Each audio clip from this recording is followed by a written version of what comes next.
তুমিও বলবে। ভালো মেয়ে ঠিক কাকে বলে জানো? ভালো ছেলে মানে কি?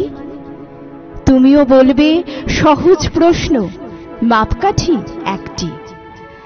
যে মেয়ে পেয়েছে অঙ্কে 100, যে ছেলে ভূগোলে সেরা, তারাই তো ভালো, সবাই বলছে, হীরের টুকরো এরা।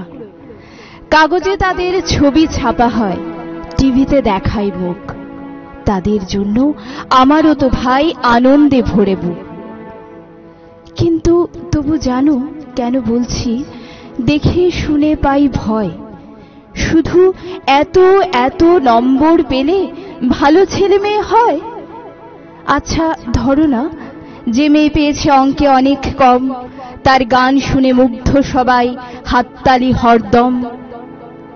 ওই যে ছেলেটা পাশ করে গেছে এবারেও টেনে টুনে, বলতে কি ভাই আমরা অবাক ওর আবৃত্তি শুনে।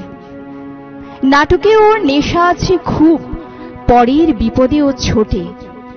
পাড়ার তিন্নি বাংলায় নাকি 30 পেয়েছে মোটে। কিন্তু মেয়েটা খেলাধুলাতে 10খানা গায়ে নামি। সত্যি বলো তো, তবুও বলবে ওরা নয় কেউ দামি?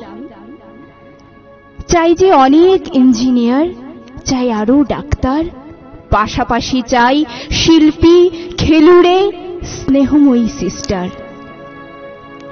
কম নম্বর পাওয়া মেয়েটা করেছে মুখটি কালো, কম নম্বর পেয়েছে বলে কি বলবে না ওকে ভালো? কম নম্বর পাওয়া ছেলেটাই কারিগর বলে আজ দেশটা গড়তে তারও হাতে দেখো কত দরকারি কাজ। পরের দুঃখে কাতর যে মেয়ে মুক্তি করেছে কালো, কম নম্বর পেয়েছে বলে কি বলবে না ওকে ভালো? অভাবের টানে কলেজে যায়নি, ছোট দরমার বাড়ি, তবুও ছেলেটা বাবা মাকে দেখে, ভাড়াতে চালায় গাড়ি। তাই বলছি কি, শুধু নম্বরে হয় নাকি মাপকাঠি?